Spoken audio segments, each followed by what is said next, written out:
Big Boss అసలాట మొదలైపోయింది. Nominations heat ఊపందుకుంది. హౌస్లోకి అడుగుపెట్టిన 14 మంది కంటెస్టెంట్స్ మధ్య తొలి వారం నామినేషన్స్తో చిచ్చు పెట్టేశాడు బిగ్ బాస్. నిజానికి బిగ్ బాస్ అసలాట మొదలు పెట్టకుండానే రే ఎవర్రా మీరంతా అనే ఈ బ్యాచ్ వాళ్ళకు వాళ్ళే గొడవలు పెట్టేసుకోవడం స్టార్ట్ చేశారు. నామినేషన్స్లో బిగ్ బాస్ హౌస్కి చీఫ్గా 3 సభ్యులు బాధ్యతలు స్వీకరించారు. ఈ 3కి నామినేషన్స్ నుంచి ఇమ్యూనిటీ లభించగా తొలి వారం నామినేషన్స్లో మొత్తం 6 కంటెస్టెంట్స్ నిలిచారు. నామినేషన్స్లో పనికొచ్చే వ్యాలిడ్ రీజన్ కంటే పనికిరాని కారణాలే ఎక్కువగా ఉంటుంటాయి. ప్రతి సీజన్లోనూ వీటిని చూస్తూనే ఉన్నాం. పైగా తొలి వారంలో అయితే మరీ సిల్లీగా ఉంటాయి వీళ్ళు చెప్పే సోది కారణాలు. ఐ కాంటాక్ట్ ఇవ్వలేదని, హాయ్ చెప్పలేదని, పడుకునేటప్పుడు బాయ్ చెప్పలేదని ఇవే కారణాలుగా చూపించి నామినేషన్స్ చేస్తుంటారు. తొలి వారం నామినేషన్స్లో కూడా చాలా వరకు ఇవే కనిపించాయి. అయితే లాంచింగ్ ఎపిసోడ్కి గెస్ట్గా వచ్చిన దర్శకుడు అనిల్ రావిపూడి పెట్టిన చిచ్చు వల్ల హౌస్లో అందరికీ విలన్గా మారాడు యంగ్ కంటెస్టెంట్ నాగమణికంఠ. ఒకరిని లక్కీ డ్రాలో ఎలిమినేట్ చేయమన్నారు. ఆ పర్సన్ ఎవరో మీరే చెప్పాలని హౌస్ మేట్స్ని అడిగారు. అయితే హౌస్లో ఉన్న ఆదిత్య, నయని, విష్ణుప్రియ మరో 2 మూకుమ్మడిగా నాగమణికంఠ పేరు చెప్పారు. తర్వాత అది ఫేక్ ఎలిమినేషన్ చెప్పారు. కానీ అప్పటికే నాగమణికంఠ హట్ అయిపోయి మాటలు వదిలేశాడు. ఎవరితోనూ మాట్లాడకుండా ఆఖరి పోరాటం చేస్తానని చెప్పి ఒంటరి పోరాటం మొదలుపెట్టాడు.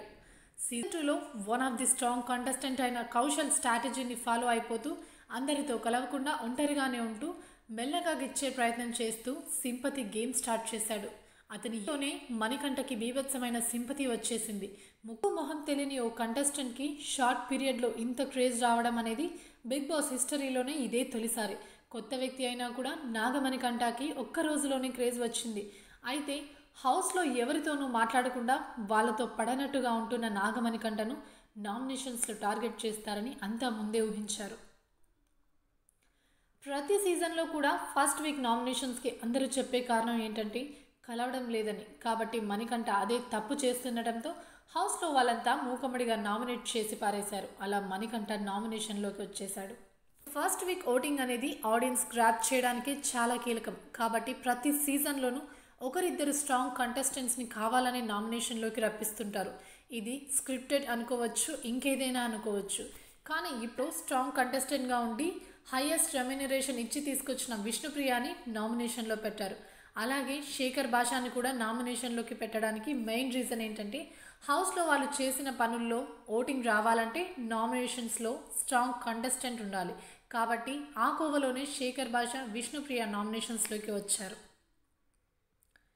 ఇక సోనియా కుండ బద్దలు కొట్టినట్టు ఉన్నట్టు మాట్లాడుతుంది. దాంతో ఆమె టార్గెట్ అవుతుంది అనడంతో సందేహమే లేదు.